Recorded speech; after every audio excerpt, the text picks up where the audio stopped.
Hello, what is up? What is good? Welcome into the OnlyBets Sports Podcast Friday edition, and alongside Stern Best Drew DeLucci, I'm the Prince of Picks. We got a great show lined up for you guys today.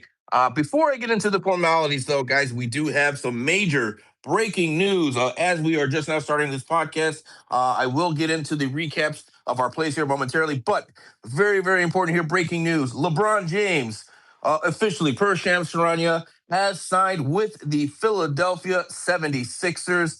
He will be a member of the 76ers going forward next season. The terms of the contract are yet to be determined, but per Shams Charania and other sources, LeBron James officially has signed with the Philadelphia 76ers. Shocking there.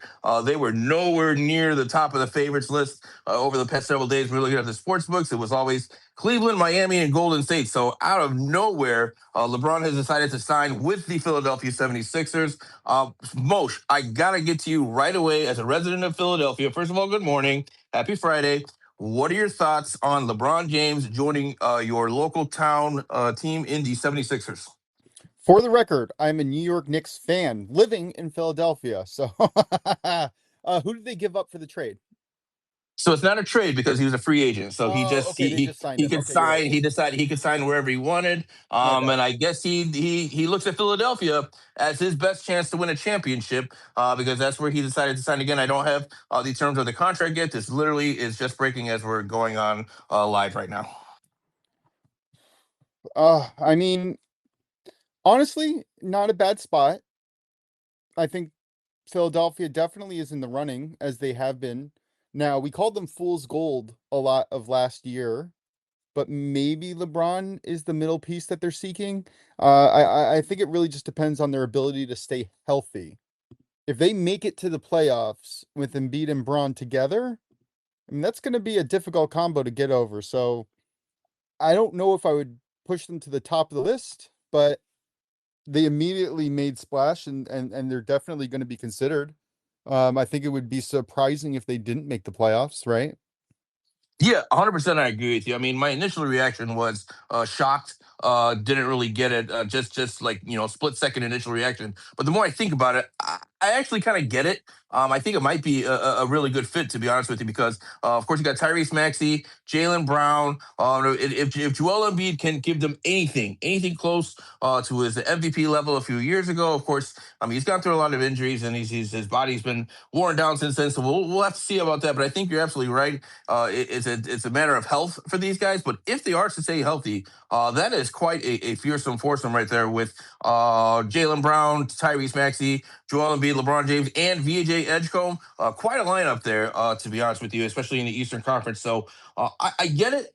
I'm still surprised. I definitely thought, I personally thought he was going to Golden State. I thought there was a chance he could go to Cleveland or Miami, but Philadelphia, out of nowhere, gets LeBron James. So just wanted to break that news. We'll get to it more as we get more of the details and kind of get a better feel for what's going on. But I had to break that news, massive news here that we've all been waiting on in the sports world. Yeah. It really does fill a significant need for Philadelphia. And correct me if I'm wrong, because I'm a little less involved in the NBA than you are, but it seemed like Philadelphia had trouble controlling and moving the ball around. Yes, Maxey was amazing. Yeah, when Embiid was in there, he was able to do his thing down low, but there was no connector piece to try to control the flow of the game, and I think LeBron may give that to them. As like a senior statesman who can kind of see and understand how the game just needs. His basketball IQ is so high that I think it immediately upgrades the entire team. So I think you make a fantastic point right there because you're looking at Tyrese Maxey. He's better off the ball, right? He's more of a scorer than he is a facilitator. He can facilitate, but his strength is scoring. Same thing with Jaylen Brown. He's a scorer. And of course, Joel Embiid, he can do everything. VJ Edgecombe as well as a scorer. So I think you're absolutely right. LeBron James does fill a void. He can be that point forward that he's been throughout his career and really set the guys up, right? That's what his specialty is, especially at this stage of his career. He's not going to be a guy that goes out there and gets you 30 points a night. So he can be the facilitator that they have not had throughout the years. And I think that might unlock some potential here for Jaylen Brown, Tyrese Maxey, and maybe even Joel Embiid as well. And of course, VJ Edgecombe. I really like it. The more I think about it, I'm really on board board with this. I think it's a smart look. Yeah, I'm starting to talk myself into it. I'm like, at first I was very skeptical, but 5 minutes later, I think I'm on board. So I will say, at the very minimum, ticket sales are going to be through the roof for this upcoming season.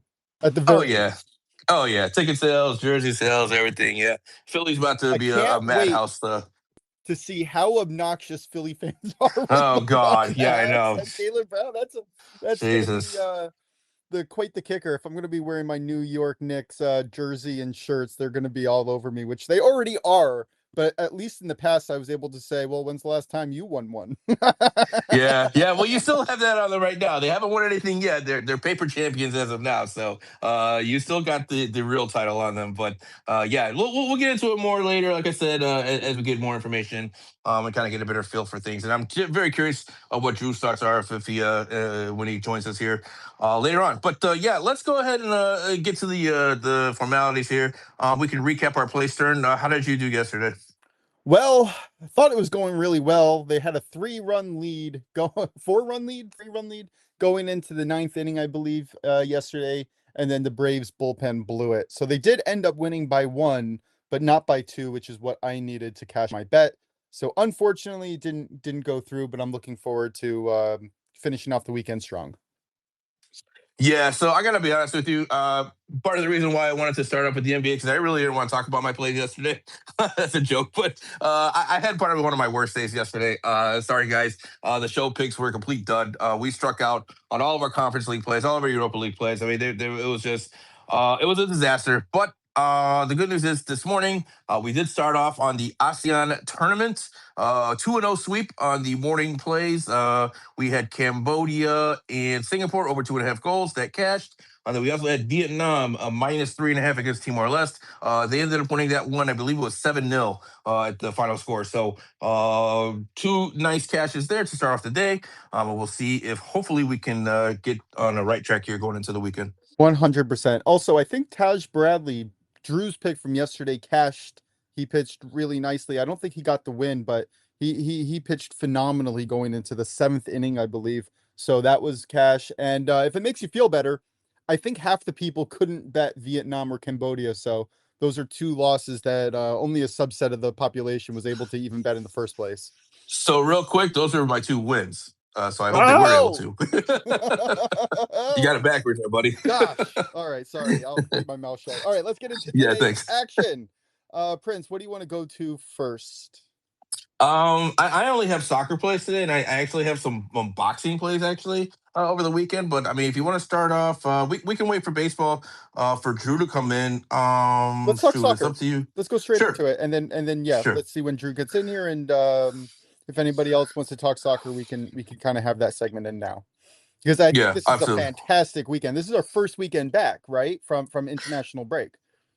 It's our first weekend back from international break, right? Because the World Cup ended last weekend, so we're not fully back yet. We don't have all the big leagues yet. Those are going to be starting over the next several weeks. Really by about the second week of August, third week of August. I think that's when all the big leagues should be back in action. But we do have some domestic leagues taking place, of course, today and tomorrow and throughout the weekend.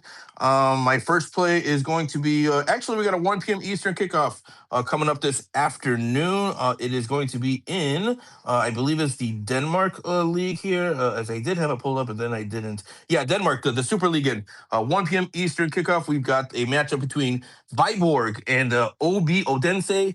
I'm looking at goals in this one, over 3 goals at minus 105. Looking at the head to head, this has hit or pushed in 7 straight and 9 of their last 10 head-to-head matchups. So these two teams, when they match up, they tend to score and concede goals. You tend to see a lot of goals going in both ways. This league in general is one of the higher scoring leagues as well. So love the over 3 here at minus 105 between Viborg and OBO Dense. Then moving on to Saturday, of course, we're going to have more plays in the ASEAN tournament. Again, this is a tournament, an international tournament featuring a lot of the minnows in the East Asian region. First game we're looking at here is Myanmar taking on Malaysia. This is a 6 a.m. Eastern kickoff tomorrow morning. I went back and forth on this one, guys. I'm not gonna lie because there's something about Myanmar. They're a tricky team. They're not good, but they don't get blown out.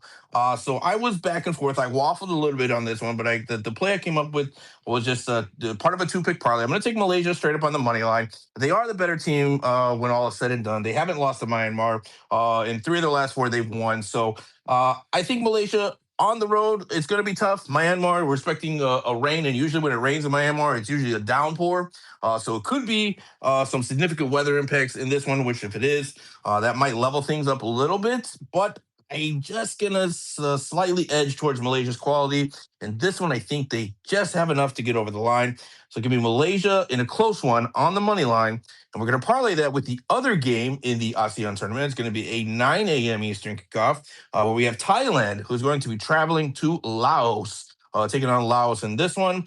I like Thailand here straight up on the money line. They are the significantly better team than Laos. I think they should be able to win this one on the road at Laos. So give me Malaysia on the money line with Thailand on the money line, and that parlay comes in at minus 103. I have two more plays in the MLS. Stern, let me ask you any thoughts on those plays at all before I get into the MLS? Nope, very much on board. I haven't run soccer simulations for this weekend yet. I've been a little bit behind. So yeah, I'm on board. No immediate call outs or any red flags on my end. Cool. Awesome. All right. And then let's get into the MLS. Of course, we got another massive 15 game slate. Every team is in action again tomorrow night. Couple games that I'm looking at here for the show plays. Of course, I will have a play for every MLS game throughout the season over on the VIP channel. So if you guys want to check that out, it's just $5 a month. You can see the information on my Twitter/X profile. There's a pin post over there. But for the show here, looking at a couple games. First one I'm looking at is Columbus taking on Cincinnati. This is the Hell is Real rivalry. I don't know why the books keep giving us Cincinnati goals at plus money, but as long as they're doing it, I'm going to keep attacking it. Give me Cincinnati team total over 1.5 goals at plus 105. This team is scoring on a regular basis, and I can't see that slowing down against Columbus in a game that typically features goals between these two sides when they match up. Really surprised we're getting Cincinnati continuously at plus money with 2+ goals. So I will continue to ride a Cincinnati team total over 1.5 goals at plus 105. And then the one more matchup I'm looking at in the MLS for the show purposes is going to be a late one. The 10:30 p.m. Eastern kick. San Jose Earthquakes hosting the LA Galaxy. Galaxy are very much a struggle bus right now, especially offensively. We talked about it before. They lost pretty much all of their offensive pieces. They are heavily reliant on Joseph Painstill. He's really the only one left from this offensive core, and he's not able to do it by himself right now. And the Galaxy are just really struggling to generate any kind of offensive chances going forward. So I think by default, although San Jose is coming off of an embarrassing 4-0 loss to Orlando, first of all, Orlando keeping a clean sheet is shocking. Keeping a clean sheet on the road is even more shocking. And the fact that they were able to put up 4 and San Jose didn't score at all. Triple shocking. But again, by default, I think they're just the better side than the Galaxy, just based on the Galaxy's ineptitude offensively. I don't think they're going to be able to generate really any scoring chances against San Jose. So give me San Jose Earthquakes straight up on the money line. You're going to get that at minus 130. Any thoughts on those, sir? Not really. I'm always a little hesitant to play the favorites in the MLS, actually, just in general. But it seems like a good spot here. And then the Cincinnati play is, I feel like a no-brainer until they prove you otherwise. Like, why wouldn't you just keep going Yeah. back to them? Yeah, 100%. I don't get it. Yeah, they keep giving us plus money for something that is hitting on a regular basis. So I will absolutely continue to attack that. But like I said, I got thoughts and looks for all the other games. If we want to get into it later on, we can. Or else, like I said, you guys can join me on the VIP channel. We'll check out those plays over there. Absolutely love it. Also, by the way, since we're talking about our premium channels, I am now within the top 100 fast risers on sports on Substack. So that's fun. Had a few paid subscribers this week and joining the crew and getting those picks as far in advance as possible, which is usually the night before. Not today, but usually the night before. Let's bring in Drew and hear his recap. I did kind of go over it already. Nice little cash there. And then let's get into baseball. What do you got, Drew? Yeah, Taj Bradley easily covered the 17 and a half outs. He ended up going even farther. He got 21 outs. He could have probably, honestly, kept going, but I was also impressed with that game. The game was like 1-1 in the 10th inning, so it was an interesting defense game to watch. But what I'm going with today, the guy I like backing up, and I think I backed up last week, but Trey Savage over 17 and a half outs at minus 118 against the Red Sox. He's facing a Red Sox team who finally kind of came down to earth a little bit, but they had an amazing 15-game winning streak. They almost broke their franchise record. I think they ended up tying it. They lost to the Orioles yesterday, though. But Trey Savage is 1-0 against Red Sox. He has a couple of games against them, and he has a 2.13 ERA. He's been absolutely lights out since the playoffs we saw last year. In the beginning of the season, right, they decided not to start him because they want to kind of preserve him in a way. But then they're like, hey, we have no option but to start you. And now Blue Jays fans love him. I think they call it like Trey Day or whatever, whenever he pitches, which is always fun to see. Last game against the White Sox, he had 6 innings. The game before that, he has one of those outliers. He had 1.2 innings and 4 runs. Before that, 6 innings, 6.2, 5.2. So I really like this, especially with how nasty he is, with his splitter. And he tries to pound the zone as much as possible. And it's very hard for teams to read his fastball, even though it's not the fastest. It's just people try to prepare for his slow stuff. And he has batters kind of talk about Savage, and some popular batters say he has such a high arm angle. It's funky, it's hard to read, and the ball gets there quicker. So I like Trey Savage over 17 and a half outs at minus 118. Okay, just for the record, you can find minus 120 on the over 16 and a half outs over on MGM right now, which is where I'm taking it. Sorry, minus 125. Do you have a preference there, or is the eight points enough to go in the 17 and a half? Oh, yeah, that's a good point because I think, it's like 8 point difference. That's 5.2 innings versus 6. You can never, I would say I wouldn't have taken the 16 and a half. It was like minus 140, but I think minus 125 is not big of a difference. And it's always safer because sometimes they'll let the pitcher, as we saw, go 1 or 2 outs and they'll take them out and not get the last out, depending how they're going. Yeah, you always kind of get somewhere in that range is usually when pitchers get pulled out. But yeah, I like this pick overall. Red Sox have been hot lately, but you kind of have to expect regression to the mean at some point. Yeah, I don't really have any thoughts on this game actually. Usually I have a play in almost every single game, but I don't really have anything on this one particularly, but I'm on board with your play. He's been pitching really well. Seems to have come back from injury and nicely and been pretty solid as of late. I'm going to take the chalk on the board here. No, no messing around. You can find this now at, I think it's minus 113 over on FanDuel, so slightly better from where I got it at. But I'm going to take the Braves. Nope, sorry, Tigers minus 1.5. I lost my show sheet. But yeah, give me the Tigers. You have Tariq Skubal on the mound, absolute stud.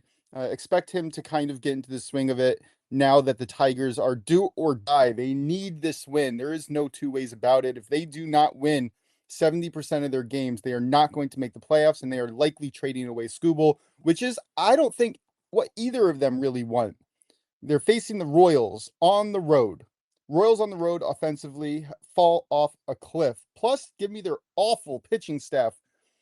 I can take the Tigers any day here. I expect them to win by multiple runs. Yeah, sure, minus 122 for a minus 1.5 isn't sexy, but I think it is worth the squeeze today. Again, Royals bullpen ranks 28th over the last month.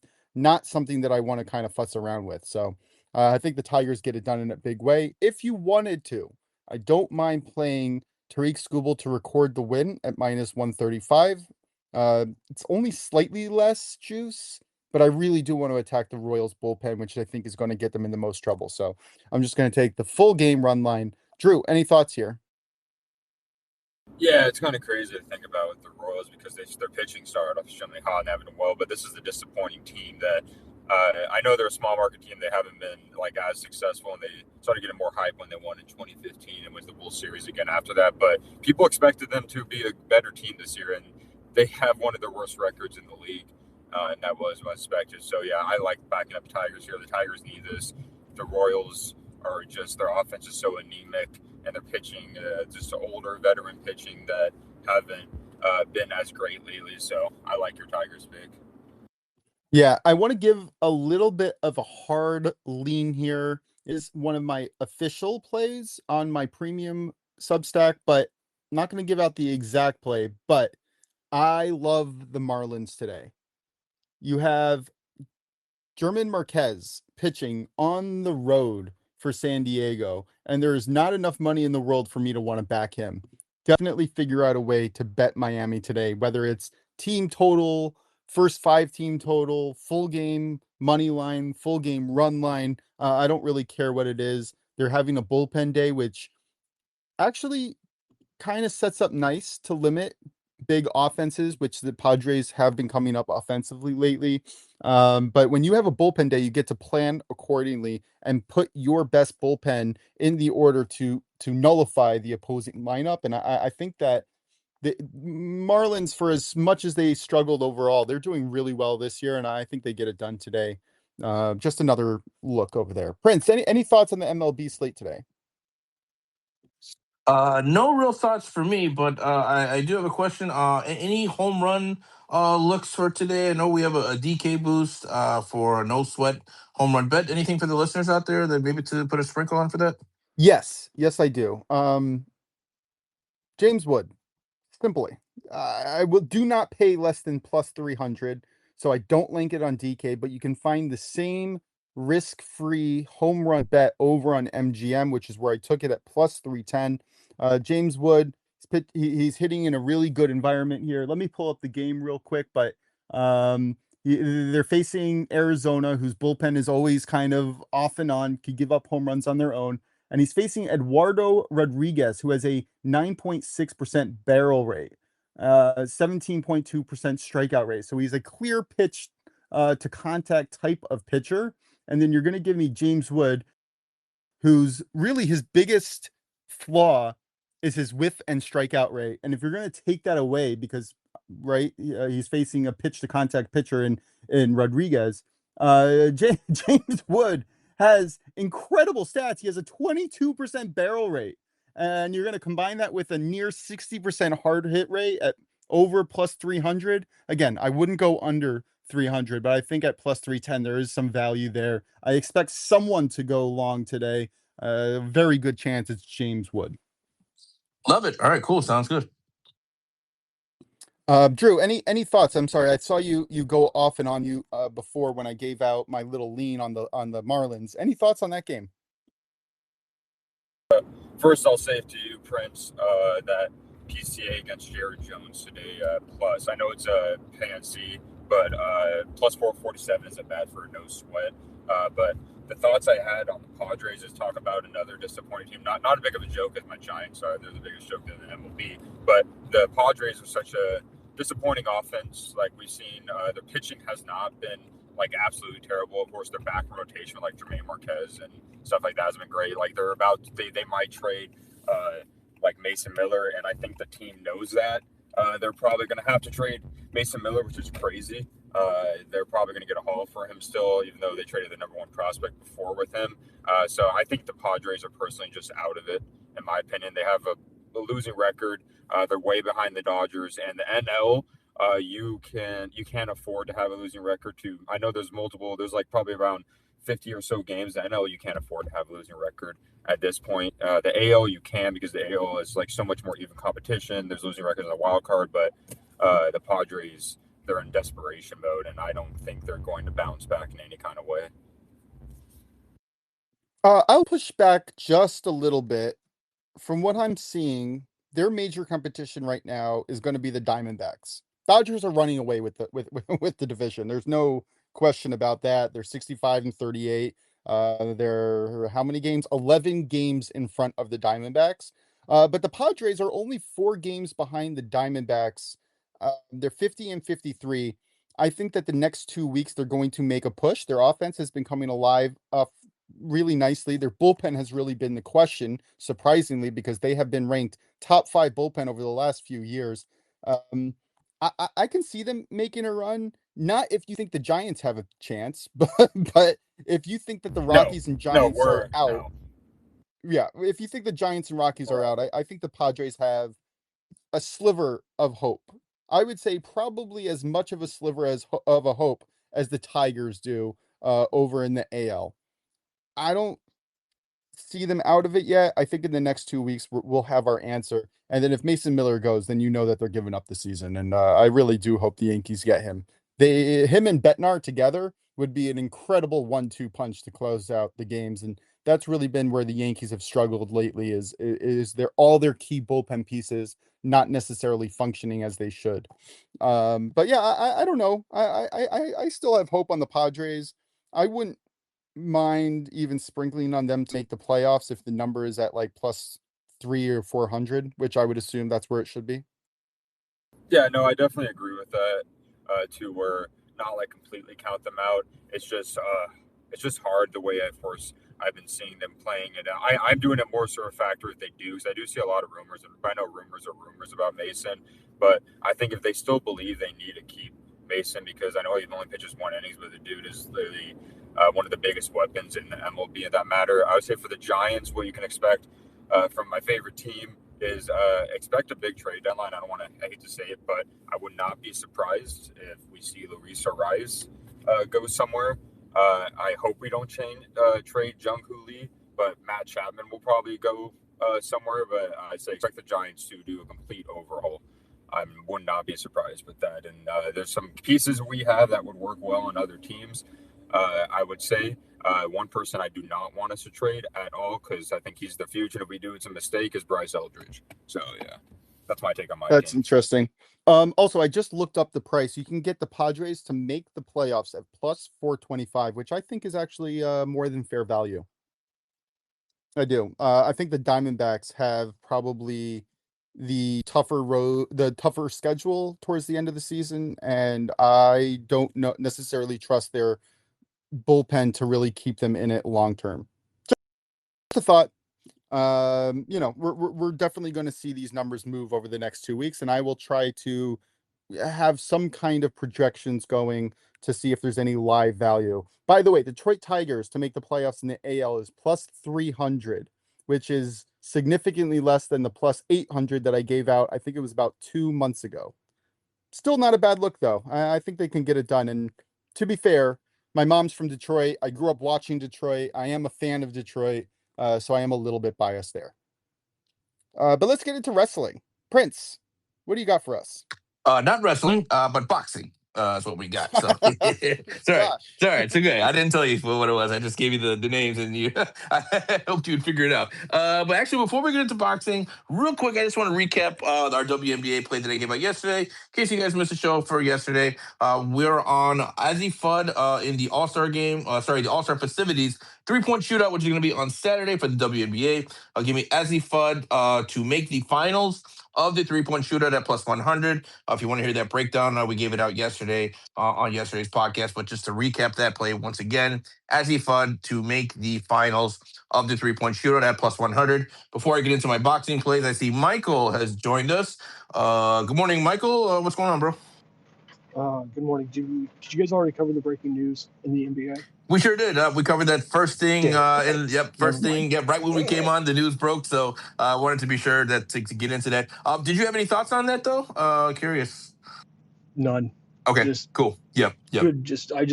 That's what I get for joining late. So yeah, my bad. Yeah. No good. No worries. Yep, it's all good. So yeah, we covered that. And I'm gonna get Drew's thoughts here in a little bit. He wasn't with us to begin the show, so I'll get his thoughts on that here momentarily. But yeah, we definitely did cover that. So cool. All right. Thanks. So getting back to boxing then. We've got quite a slate of boxing fights this weekend. Actually, we've got a lot of big names fighting this weekend, which is usually pretty rare to have so many big names in the boxing world fighting on the same weekend. But that's where we're at. We've got Tyson Fury fighting tonight in the Philippines. He's fighting some no-name guy in the Philippines, like a 45, 46-year-old guy. Really, it's just a tune-up for his big fight coming up in December against Anthony Joshua. It's actually not even going to be televised. There's only 1,500 people. They're going to be allowed to watch this fight, not on TV, and all the proceeds are going to charity. So, again, more of like an exhibition fight that's going to be an official fight, I guess, but not televised. So, no betting lines for that. We have Anthony Joshua, who's going to be on DAZN on a pay-per-view card tomorrow. He's fighting another journeyman. Should be an easy win for him. So both of these guys are fighting basically tune-up fights to get ready for their main fight, which should be happening in December. But we also have other fights. Those of you who know boxing, these are boxing household names. We've got Errol Spence Jr. taking on Tim Tszyu. Massive fight there. We've also got on Sunday, we've got some Otto Wallin is going to be fighting against another guy here. And I'd have to look at my list here. Sorry, I forgot who else is fighting. But a lot of big fights this weekend. I could go. Edgar Berlanga taking on Stephen Butler. Otto Wallin taking on Vladislav Serenko. So some big names in the boxing world this weekend. But what I'm going to cover here on the show is going to be a fight taking place tomorrow between Hamza Shiraz and Simon Zeckenhuber. This is going to be in Saudi Arabia, so it's going to be like a 4 p.m. Eastern start for the card. I'm not sure. This fight will probably take place later on in the night. But in any case here, this is an epic mismatch here between these two fighters. Hamza Shiraz, one of the up-and-coming fighters in the boxing world. He's got all the tools to become a future elite championship boxer. Really like his stuff. And he's coming up against Simon Zeckenhuber, who is very much a local European boxer. Of his 30 fights, 27 of his fights have been in Germany. He's boxing out of Germany. Comes in with a 29-1 record, but when you go through the list of some of the fighters that he has defeated, you look at their records, he has fought a bunch of nobodies. Just going through some of these fighters, he beat someone with a 29-26 record. Some of these other fighters that he defeated, another guy, 10-13, 10-15, 11-26 losses.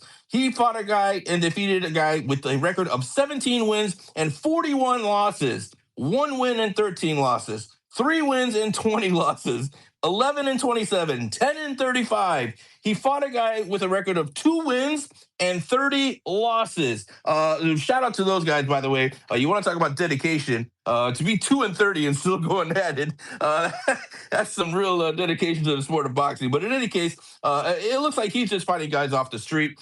This record is completely false, just stat padding.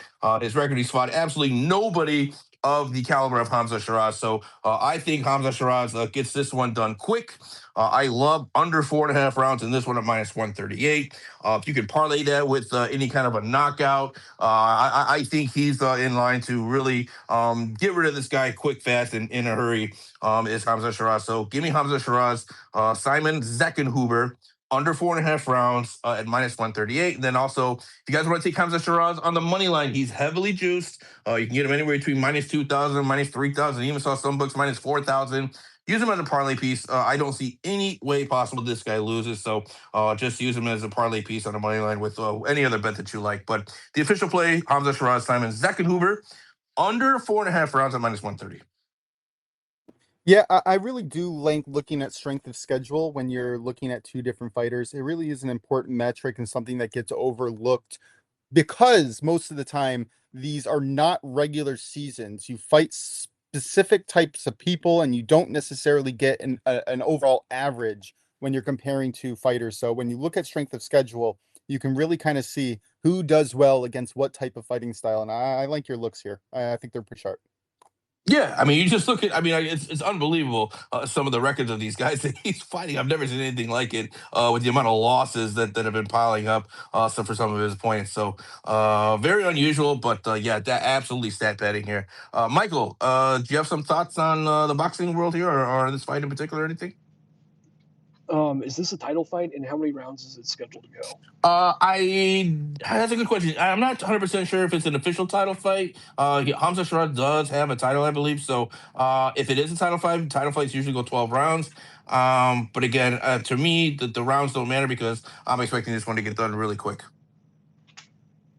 Okay, and you said this guy's like heavily juiced on the money line, but you're looking for under like 4.5 rounds, right? Correct. Yeah. And again, if you want to take them on the money line as a parlay piece, right? Just to, on another play that you like, maybe you just want to, increase the odds by, not much, but obviously it'll increase it a little bit. I think it's a pretty safe play. I don't see him losing, but the official play is under 4.5 rounds, minus 138. If you can parlay that, some books will allow you to parlay that with like method of victory. If you can do that, then I also like Hamza Shiraz by KO, TKO, DNQ, something like that. I think he gets them out of there pretty quickly. Here's a guy that you can parlay him with. What's the juice on his money line alone? So it varies by book. When I checked last night, he was minus 2,000. I checked on another book this morning, and he was minus 4,000. So it really varies by book. Never mind. I was going to say Magomedov Tushalov. I don't know how to pronounce his name properly, but in the UFC, we have a fantastic fight night.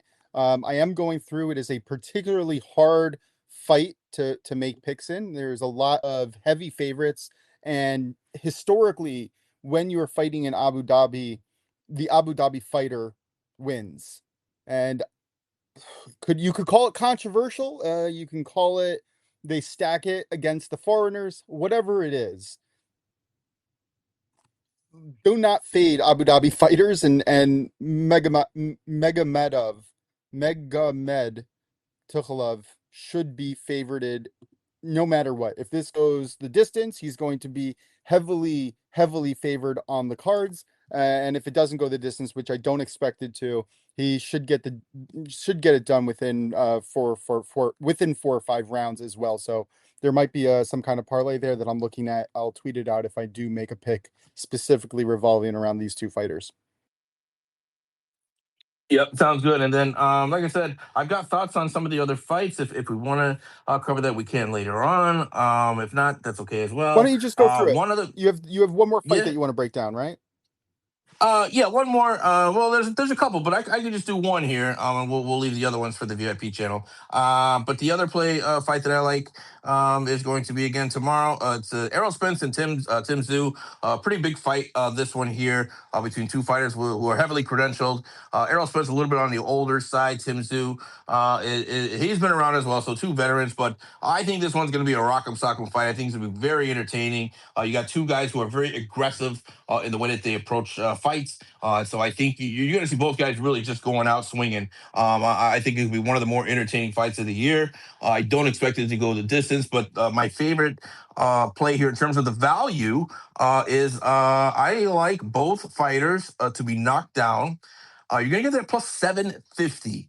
Again, I think absolutely they can both hit the canvas in this one just based on how they both fight. And this is really kind of their last chance to make a name for themselves in terms of getting big fights down the road. I think the loser of this one is probably not going to get another chance to get a big fight just based on where they're at in their careers. But just their styles alone, I think, is going to create a very entertaining fight. And getting a plus 750 for two guys who love to be on the front foot and fight very aggressively, I think that's pretty good value. So definitely worth a shot there. Errol Spence Jr., Tim Tszyu, both fighters to be knocked down.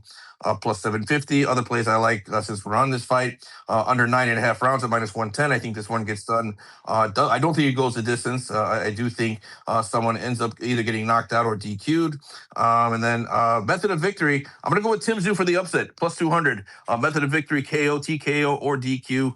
I think Tim Tszyu has a little bit more in the tank than does Errol Spence. And it's a close one. It's a 50-50, but I think the value's on Tim Tszyu in this one.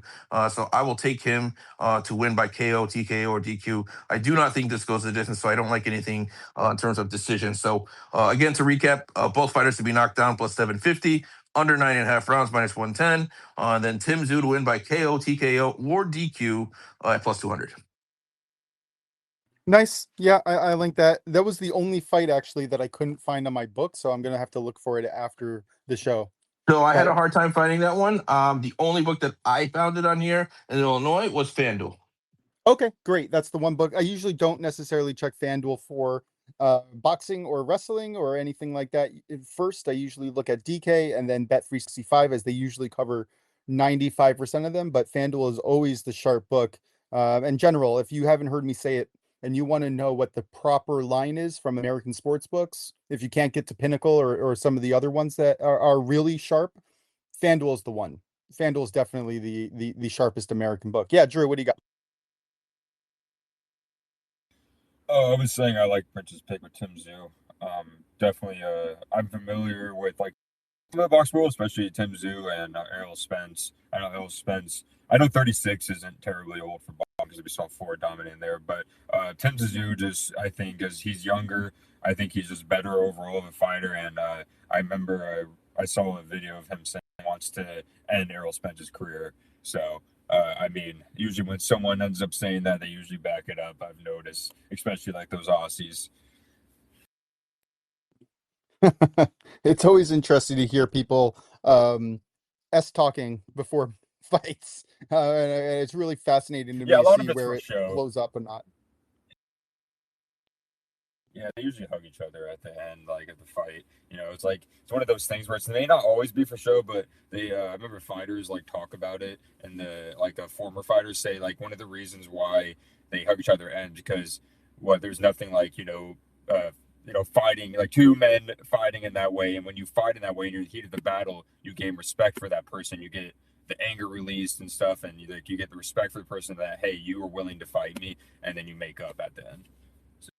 Yeah, and so you have to respect who you fought against at the highest level. There's not that many people in that small circle of people across the world who could hang with you. So also another thought, and a lot of that stuff is marketing.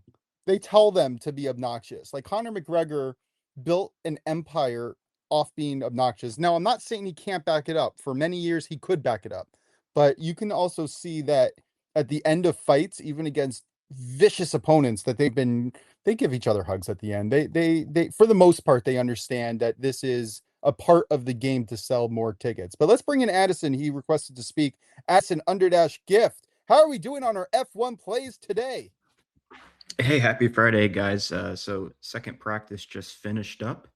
I wanted to pop in and just give an update on our official plays going into the weekend. Yeah, please and thank you. I appreciate it.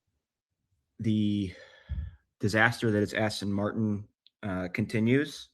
They brought some upgrades this weekend, and halfway through the first practice, Stroll suffered a suspension failure, which actually I did read up on a little bit, and I guess the suspension was not a new part, but the part that failed around it that broke it is. And so he didn't even take the course. He didn't even take the track. He didn't leave the pit in the second practice that just finished up. So Aston Martin's future this weekend is looking daunting, depending on how many spare parts they have. And just to clarify, our best bet, your best bet, but our best bet now is for both Aston Martin cars not to qualify or not to be ranked. Sorry, what's the term? No, I'll get you. It's both cars to be classified no at Bet365. It is now minus 175. So it's gone from plus 100 and then down to minus 120 and now minus 175. I would still bet it. And I think I just did. I love that. Definitely going to go put a little bit more down now that we talked about it. And we're kind of getting to the point now where with that price, some books offer drivers to be classified. So you can actually say, Fernando Alonso or Lance Stroll to be classified yes or no. And so I have sprinkles also on them to not be classified. Lance Stroll, I think right now is the biggest liability because even in first practice, he was 2 or 3 tenths behind Alonso, who is now Alonso. He's actually doing pretty well with the upgrades given their run this season. He's now running up with the Cadillac. So he's about 2 or 3 tenths off the leader now. And so Stroll was still 3 tenths back. And I'm so sorry. I'm saying 3 tenths. That dude was 3 seconds back. I'm sorry. Lance Stroll's 3 seconds back, and Fernando Alonso is 2 seconds off the pace. He's kind of there with Cadillac. So I would also sprinkle on Lance Stroll to not be classified. I think I found that at plus 175. Some books are starting to remove it. I think the writing's on the wall, so you may want to hunt around for that. Our other play, Gabriel Bortoleto, our top 10 plus 200. He finished the first practice this morning in the top 10. I think he was maybe 8 or 9. And then he just finished FP2 in 11th. So I think his form is still solid. I think that's still a good bet. I think I saw that price go down to plus 100 at some books in between the sessions this morning. So I'm still feeling pretty good at plus 200 for what I think is really a coin flip, and maybe even a little heavier weighted on our side just because of his current form in this track. Yeah, well done. And hopefully our listeners were paying attention to earlier shows and got those in just like I did, waiting for those to catch. And the qualifying one would cash on Saturday, and the race is actually on Sunday, correct? Yeah, so tomorrow is the third practice, and then qualifying, and then Sunday will be the race. Amazing. Thank you. Any other tidbits of information before we kind of move on? I was doing some hunting on practice head-to-head matchup, something I never really bet, but I just look anyways just to check, and I found some pretty good looks for FP2, and they both hit. So I'll post anything else that I get in advance for first practice 3 tomorrow. Also, this is the last race before the big summer break, so eat it up. Check out the practices, check out qualifying, watch the race, watch it again, because it'll be about a month before we get any more cars on track for Formula One. So enjoy. Fantastic. Always nice to have the last race before a break. I'm assuming it makes it a little bit more competitive than normal, right? Yeah, it does change the scope a little bit. I mean, some guys who are, starting to have their leads diminish, or, if guys are really falling back in the points, they want to have a good weekend. You always want to have a good weekend before the break, because then you're not just sitting there thinking about, the terrible race you just had for a month without being able to wash the taste out of your mouth. So I would expect everybody to be on the up and up. I will say real quick that this track so far has been a pain in the ass for these drivers. I think also because a lot of cars have brought in upgrades, so they're still tooling with that. But I'm seeing a lot of lockups. I'm seeing a lot of understeer, oversteer, drivers not getting grip. It's very windy, and there's also a lot of dust on the track, which is actually pretty typical for the Hungaroring. It should improve as the weekend goes, but I think we're just shaping up to have one doozy of a weekend here. I am looking forward to it. Prince or Drew, any questions for Addison before we move off F1? No questions for me, but love the information, and No learning every day. Yep. Really absolutely Thanks, guys. love the conversations, Addison, and please continue to keep on coming on and sending us picks so that we can send them out. It's another powerful aspect of something that we might be able to offer to the general public, and I think it's gone really well so far. So thank you again, man. All right, Prince, any other topics or conversations that we need to get to? We have the WNBA All-Star Game. You gave us our play for that already. What else is up on the slate? Yeah, nothing else really on the slate that we need to cover that we haven't covered. But I do want Drew's opinion on the whole LeBron James thing. First of all, Drew, sorry he didn't go to the Warriors. I really thought he was going to go to the Warriors. He was, of course, Warriors were one of the top favorites. Like we mentioned to start the show, Philly kind of came out of nowhere in terms of the betting odds. They were nowhere near the favorites. But LeBron, of course, officially has signed with the Philadelphia 76ers. Your instant reaction to that, Drew? Oh yeah, I kind of him not go to the Warriors as like a few weeks ago, after what was like kind of stirring. But I was like, I knew that Philly was a rumor, but I was expecting more so the Heat or the Cavs in this matter. So he can go, back to either his hometown or very familiar with in Miami, and kind of like Stephen A. Smith, who doesn't love South Beach in that matter. But yeah, I think with the Phil, my initial reaction is the fact that which was crazy, that he signed a what was it, like 2 years, $8 million deal. is that's the part that shocked me the most, because he said he wasn't going to just take a pay cut, like for anyone or any team in that matter. So the fact that he's taking 2 years, I think it was $8 million. You can correct me if I'm wrong. Is figuring it makes us believe that, hey, this is going to be his last ride. He's probably going to end in Sixers easily. And he usually always fulfills his contracts. I think that's a forgotten about him. I don't think he's ever once opted out of his. That he usually fulfills all his contracts. So he's probably plays in Philly and be done, or maybe sign a 10-day contract with Cleveland to end there. But I think he mainly joined there because he wanted one final ring, and also I think he's a big fan of like Tyrese Maxey and Jaylen Brown and such like that. So that's gonna be very interesting to see. He works perfect for the Philly market. He understands how crazy fans work. Not everyone can survive Philly fans. There's anyone that can, it's him. This is a guy we're talking about when he came back for his first game against the Cavs with the Miami Heat, the first time around championship in Cleveland. People were throwing stuff at him. They were saying, like, we hate you, LeBron, and stuff. No tribute video or anything. His own past owner said, I hope nothing but the worst for you. So this guy can handle the bright lights and spotlight, so he can handle Philly fans.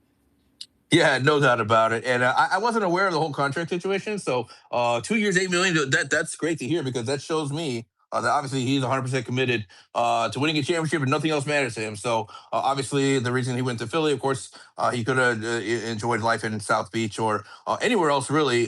Philly is not exactly. Sorry, Most, but it's not exactly a place that people want to live. As professional athletes, in terms of the weather and stuff, right? It's not somewhere you want to live year round unless you're trying to win a championship. So credit to him for that. And like I said before, I think the fit. The more I think about it, the more I like it. I think it's a really great fit for him in Philly. Of course, he's going to be able to distribute the ball and really be the primary ball handler, and really unlock Tyrese Maxey, Jaylen Brown, VJ Edgecombe to kind of do their thing offensively and not have to worry about handling the ball. Of course, we know Jaylen Brown and his turnover issues. And Tyrese Maxey, he's more of a downhill type of player, so he probably much prefer to be off the ball rather than on the ball. So I think all in all, I think of course health is always the factor when you're talking about players, pushing 40 plus years old, and of course with the injury statuses of injury history, I should say, of Joel Embiid, right? Health is always going to be a factor, but playoffs is going to be the key for these guys, and if they're able to get into the playoffs healthy, I definitely say watch out. Quite a formidable starting lineup there for the 76ers. Yeah, I will say though, I think Jaylen Brown is a more exciting addition to the team, personally. Oh, 100%. Not, Yeah. Oh, yeah. No, he's going to provide. Yeah, I agree with you, Boach. He's gonna provide more on both ends than LeBron. LeBron is there to look. He's at the end of his career, right? So he's there to kind of fill the gaps where he can, but he's not going to be like your primary scorer, your primary anything really. He's just going to be there as a complementary piece, rather than your primary facilitator. Exactly. Right. No, it's Tyrese Maxey's team, and it's Jaylen Brown is number 2 in my opinion. Now, whether or not it happens that way, right? Because it is LeBron James, and he is a big personality, and we'll see how he approaches this, right? Because of his personality, he may be someone who says, "Hey, I'm LeBron James, give me the ball." But the thing is, I think that's going to work for them because, like I said, being a facilitator is his specialty, and I think it really won't be a problem because they don't have anyone right now on the roster who is going to be probably as good of a facilitator as him. So I like the fit. Yeah, I keep talking myself into it more and more. Yeah, the only thing I can worry about is the depth on Philadelphia behind Embiid. That's probably their biggest gap if I had to take a gander right now. And also, I want to push back. Philadelphia is a freaking awesome place to live. You have this place called what is it called? I drive by it every day on my way to work, but it's where all the stars live, and it's actually one of the most expensive zip codes in the entire US of A. And it's where like Will Smith has a house, and I don't know, all the big stars really live in this one little area, and the area is nice. Like it's really nice. The houses there are Yeah, I'm sure it insane. is. No, I'm sure. No, I'm sure it is. I meant more along in terms of the weather conditions. That's like if you rather live would you rather live in Miami, LA, or Philly? I think most people would probably pick Miami or LA just because of the Are you weather. thinking about But Rittenhouse? No. Rittenhouse is actually in the city. Not. No one really lives in the Oh. city anymore. When you're talking about these Oh, stars, you really want to live in the suburbs, and it's like maybe I want to say 20 minutes from the city, 25 minutes from the city, the area that I'm talking about. It's just it's really big. And also something else to consider about Philadelphia is they take care of their players.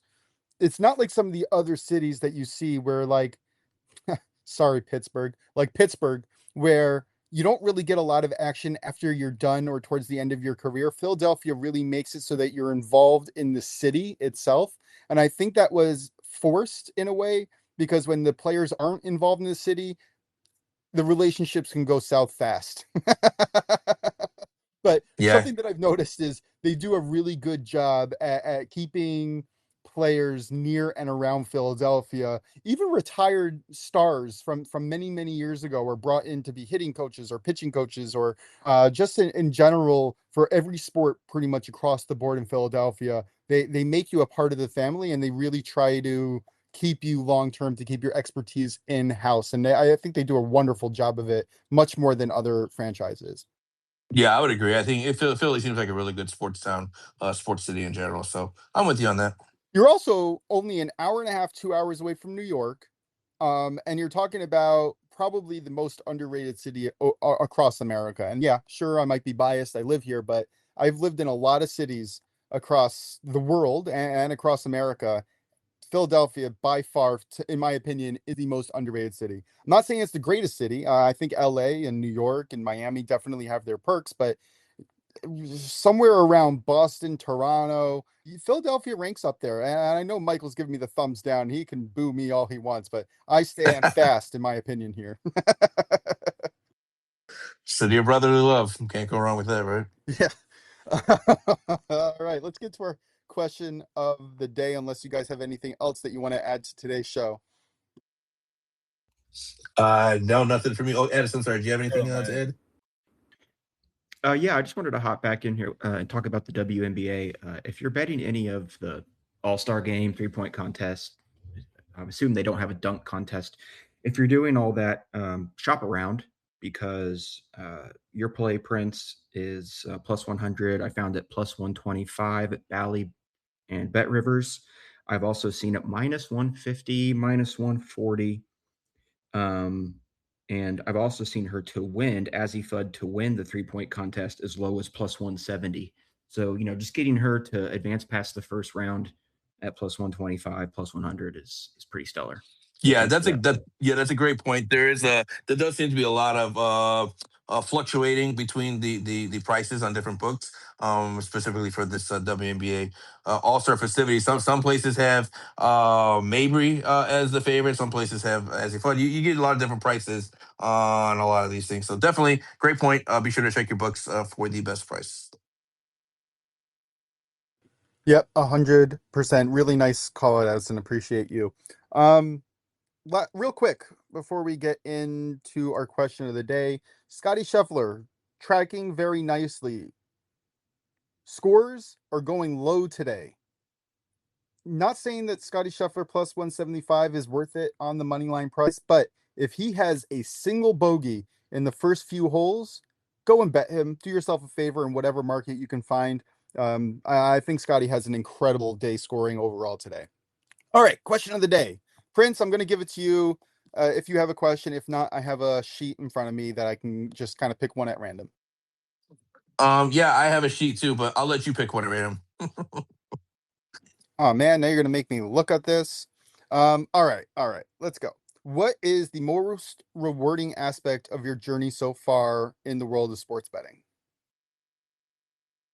Oh, most rewarding aspect in the world. Okay. Can I say like my biggest win? Yeah, Would that sure. qualify? Okay, sure. Yeah, because yeah, by far. So, I talked about this before. Those of you who follow me have known I've mentioned this and I've posted about it. Usually, I post about it every international soccer break because it was an international soccer play that was by far the biggest win of my betting career. And I mentioned before how I love the slums of international soccer. And there's a reason for that, because you can find mispriced plays on different books because these books don't know what to do with a game like Mongolia versus Vanuatu, right? They have no idea what to do. So I capitalized on that. I found a book that had it vastly mispriced. I hammered it. I bet more than I typically do. And I'll just say, I'm not going to give the dollar amount, but let's just say I put, maybe 5 units on it. Which is something I never recommend and I never do, but I did because I said, this is way mispriced. The value is too good. I have to hammer this. And sure enough, I had Vanuatu to beat Mongolia, and they did. And I parlayed that with another game. It was India and Lebanon. And I needed 0 goals in that one, under 0.5 goals. And that one was a sweat, but it did cash. So the parlay cashed. Basically, guys, well, I'll just say it: a $200 bet cashed out $9,000. So that was by far the most thrilling, exhausting. They were giving me cash out offers during the match, and I was so tempted to take it. I've never turned down $4,000, $5,000, $6,000. They kept giving me offers to cash out, and I was letting it ride. And shots were hitting the post in the India Lebanon game, which was the second game that I needed to stay scoreless. It was the biggest sweat, maybe the most exhilarating betting experience of my life. But I'm glad I stuck to my guns, and I was greedy. And you know what? Greed actually won for once, and I ended up winning a $9,000 ticket over on FanDuel. So I still have the screenshot of the goal that won me the game with Vanuatu, and I have the screenshot of the bet slip as well. Something I will never ever get rid of or forget. Nice. Drew, what about you? I would say the most rewarding aspect, because I like helping others in general, is I think it's like in Discord where I talk to a bunch of people. When I give a pick and it ends up hitting, and the other people telling, it makes me happy that I'm helping other people, make money in that matter. And then of course I feel bad when it doesn't hit and stuff and that. And then I get told from my buddies they tell me like, Drew, don't worry, like your last like 3 or 4, you're 4-1. I was like, yeah, I still feel bad. I don't like giving away losing tickets, so it makes me feel good inside when I'm helping people, because we all have one goal. We all want to screw Vegas at the end of the day, and I never understand when I see people get mad at others for like hitting bets and stuff, because we all want the same objective at the end of the day. We want to make sure we take money from Vegas. Yeah, definitely hear that. I'll go next, and then I'll offer it to Michael or Addison if you guys want to speak, but no pressure either way. I've got to say, I am on quite the streak right now. I think I'm on into my 5th month of consecutive profit, and that is just going slow and steady. I pushed down my unit size down. I used to bet $100. Now I'm betting $10. Depending on my official place here, I'm putting in 15, an extra half a unit on them. But generally, going slow and steady has been winning me the race overall. And my favorite and most rewarding part of this whole thing is nailing analysis, just nailing them. There's nothing better in the world than looking at someone's underlying metrics, looking up against the opposing team's offensive metrics, and then being able to line it up for a nice little win. To me, it is phenomenal. Like yesterday, or it was 2 days ago with the Nationals -1.5. When that comes in, and I faded the Rockies bullpen specifically against a top-ranked Nationals team, and I got a good price from the books, that feels amazing to me. My favorite win, not my biggest, but my favorite win was probably this past Super Bowl, where I had the team total for Seattle over and the team total for New England under, or did I have that opposite? Either way, it wasn't even such a big bet, but the analysis was so spot on, and the game happened exactly like I wrote up about it. So when I have those days, it doesn't really matter because they kind of happen, thankfully, more often than not. Even if I don't win the bet, if the analysis is spot on, that's what I want, and that's what I want to keep going forward to do. Yeah, Prince, you have a hand up. Yeah, real quick. Yeah, first of all, you're spot on with that. Nailing your analysis is always a fun thing. But getting back on what Drew said, I agree with him 100%. There's nothing, and I've said this many times before. For me, like, there's nothing better than winning together. I love doing that. I love sharing, winning tickets together. And that's really the primary reason why I do this, right? I think that's why we all do this here. Is to try to share as many winning tickets as possible because it's more fun to win together. So I'm with you on that, Drew. It does make me feel very good when we win together. Yeah, 100%. Addison, any thoughts on the question of the day? And again, no pressure if not. Yeah, I would just say like the communities that I've kind of come across in the betting world. I mean, you guys are sort of the extension of the Driving the Line, which was an extension of CBS Sports Line and the coach and all that. I've also grown really close to the Bostonian versus the Brigade community, which is now pushing the odds with Matt Peralt, and got a really cool hockey community in a couple places. The Ice Guys are awesome, and then a couple private Discord channels with just some puck heads, and I mean the ability to like talk F1. I'm just so happy you've given me that opportunity because it's not a popular sport, and so I very rightfully so shows don't cover it because nobody would want to tune in for it. So having this kind of opportunity is really cool. So I would just say the people.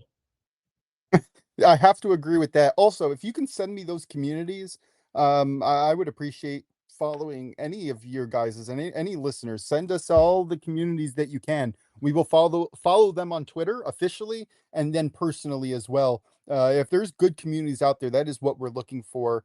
I 100% agree. The early edge DTL communities are some of the best that I've been a part of, especially in the public, where a lot of negative energy exists out there where people are just trying to push bets that aren't even necessarily real. They fake their bet slips, they whatever it is. It's messy out there. And the fact that we have a really good community where I think every single person who is contributing is making the analysis themselves, which not necessarily as important as just having the right attitude of coming in every single day and trying to make a good pick instead of just flooding the market with, oh, I won $1,000. That's not the point of this. The point isn't to bet millions of dollars and come out ahead. The idea is to have fun daily and ideally grow your bankroll over time. This isn't like I keep saying, slow and steady wins the race. And I keep repeating that, even though I heard it from, what was it? Aesop's Fables from when I was a kid. But yeah, definitely send us all the communities that you can, especially on Twitter, so that we can follow them as well. I think that's extremely valuable, especially if the communities are good people. Michael, any thoughts on this question? I feel like this is pretty kind of open-ended and headed into a good place. Yeah, I guess.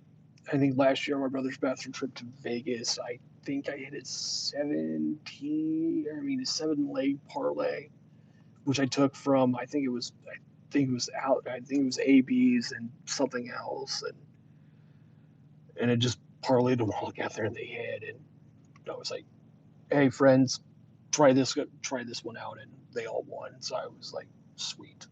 And then that's pretty much it. I don't remember how much I put down because that weekend was a blur, but it was just nice. It was just nice to win. So that's pretty much it.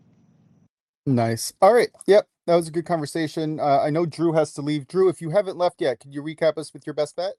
If not, I'll do it.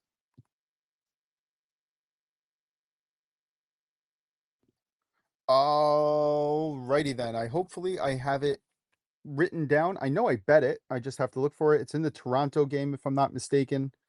Prince, what you're going last because I have his play right here. He posted it in the Oh. group chat here. He's got Trey Savage over 16 and a that's half great. outs at minus 125. Thank you. Yeah, sorry about that. I do have it up, but didn't get it in time. All right. We got Trey Savage. I am on Detroit Tigers. Run line minus 1.5 at minus 122. The line has gotten better, so shop your lines. Prince, close us out. Yep. So for me, guys, looking at the Denmark League here, we got Viborg taking on OB Odense. It's a 1 p.m. Eastern kickoff. So kicking off here in about 15 minutes as we're doing this live. So this is really for the live listeners only, but we're looking at over 3 goals, minus 105 in the ASEAN International Tournament tomorrow morning, Saturday morning. Give me Malaysia on the money line with Thailand on the money line. That probably comes in at minus 103. In the MLS on Saturday night, I will be taking Cincinnati. Team total over 1.5 goals at plus 105. We're also going to be taking San Jose Earthquakes on the money line at minus 130. In the WNBA All-Star festivities, the 3-point shootout taking place also on Saturday night. Give me Azzy Fudd to make the finals of the 3-point shootout at plus 100. In the boxing world, we got a fight in Saudi Arabia taking place on Saturday. Give me Hamza Shiraz, Simon Zackenhuber, under 4.5 rounds, and that comes in at minus 138. That's going to do it, guys. This is the OnlyBets Sports Podcast, Friday edition alongside Stern Bets. Drew DeLucchi, shout out to Addison again for his contributions. We'll be back on Monday, live at 11:30 a.m. Eastern on X at OnlyBets Podcast. Have a great weekend. Let's cash out these tickets, and we will talk to you all Monday. Thanks.